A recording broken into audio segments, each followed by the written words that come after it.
What's up, everybody? Justin Null here with my guest today is Kurt Yazici, or as he's known on the interwebs, Karnivore Kurt. What's up, Kurt? Welcome to the show, buddy. Hey, thanks for having me.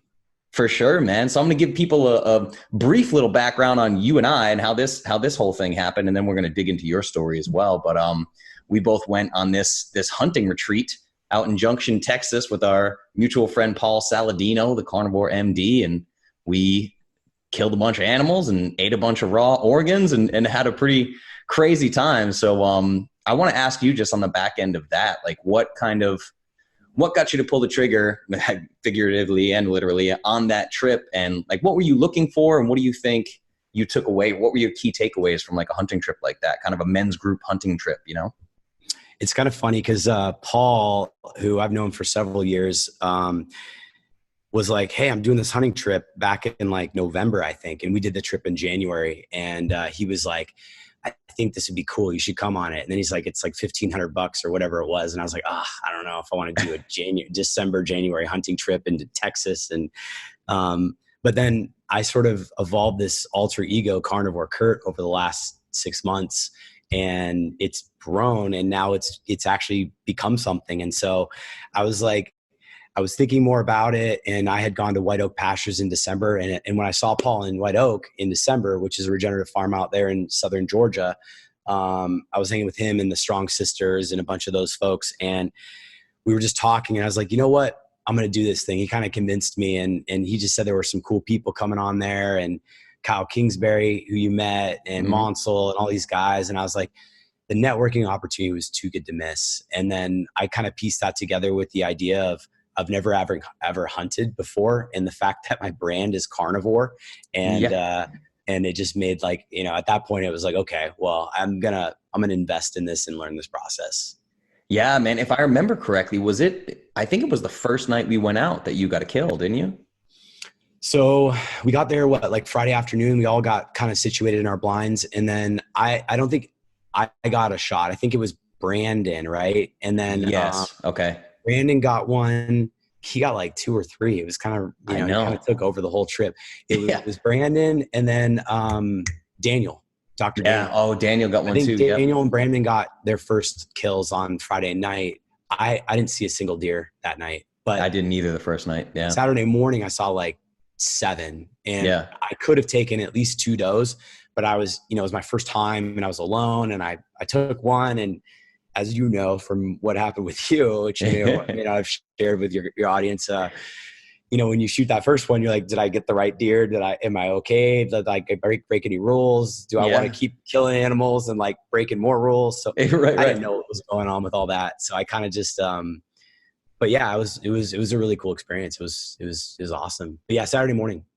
Yeah, Saturday morning. Yeah, so for the listeners, I don't mind talking about it. It's kind of like the Mexico thing. My brother's an attorney, and he's like, you need to stop talking about crossing the Mexican border on your podcast. I'm like, I highly doubt the Mexican government's listening to my podcast, But so I took a shot Saturday morning and killed an animal. But I saw a deer very early, so early that the sun was not up yet. And it was dark, and I had the animal in my binoculars and was like, oh, I got this all day. This thing was like perfectly lined up for a kill shot. And I took it, and it turned out to be a buck, which was an illegal kill. So that was a bummer, total bummer. And I actually didn't know it until I was, out of the blind and followed the blood trail, and boom, I saw this thing. Like, my heart just sunk, and I felt like a dummy. But it was good. Monsell did a good job with that whole retreat, and, the spiritual aspects of it, and just kind of, we handled it the best that we could have, Yeah, it was a learning experience. I won't take shots in the dark going forward. But what's funny, man, is behind me, that's actually my first kill there. That was an exotic black buck. Yeah. Is that antelope? What is that?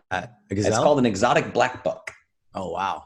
Yeah. So that was an interesting experience, because that was with some really wealthy people on a high fence farm where they like ship in exotics and stuff. So that was a very interesting experience on the exact other end of the spectrum from what Monsell's retreats are, So I've kind of had both. I'm like, oh man, this is kind of crazy. So, I mean, for some people, it's just like fun. They're just like trophies and, having a good time with it, which is a little bit misaligned from the reasons why I like to hunt. But I had the experience, Yeah, definitely. Yeah. I was, when I was in my blind that morning, when I got my kill, I was kind of in the same boat as you were in terms of like, is this an animal, I can take its life. And I was pretty hesitant to do the whole process. But fortunately, the night before, I was in the blind the whole time with a guide. So I spent about 3 hours just talking with Levi and just getting a feel for like what's a good animal to shoot, what's not. And he kind of showed me, because we actually, we did see a few deer, but they were like way off in the distance. And it was like a couple of them were like big, like one was a really big buck, and we were like waiting for it to come to us, but none of them would come. And so after I'd had that experience, it kind of gave me some confidence to go in there. And then in that morning when I could, spot them and really spend some time looking, because I don't think people realize when you go hunting, a big part of it is just, okay, you're looking at the animal for a period of time, just making sure it's the right animal you can take and it's the right shot to take. And so that was definitely an eye-opening experience on that whole trip.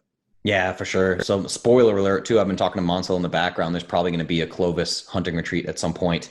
And I will, that was like my only critique of it. I'm like, day one, we are going to have a sit down conversation on some of these things. Like, don't take a shot in the dark. Here's how you look for the right animal. Like really just kind of give some prep work. And Monsell was like super cool and like receptive to that feedback and everything. So hopefully we can avoid some of those things when we do the Clovis retreat, but definitely, man. Yeah, it was still cool, man. That sounds really cool. Yeah, we'll do it for sure. So I want to dig into Karnivore Kurt too. We were just talking a little bit off air. I know a little bit about your immediate background in terms of like marketing and social media and all these things. But we haven't really talked much, you and I, about our brands and the visions and the goal and everything. So I tend to look at Clovis as, obviously we have a mutual friend in Paul.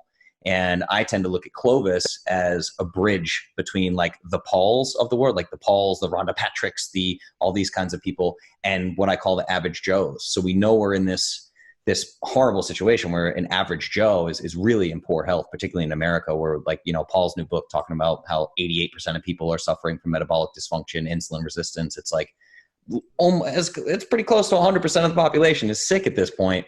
So I'm just trying to bridge that gap, because what I know for sure, I mean, I've worked with 1,500 people one-on-one in the last 18 months.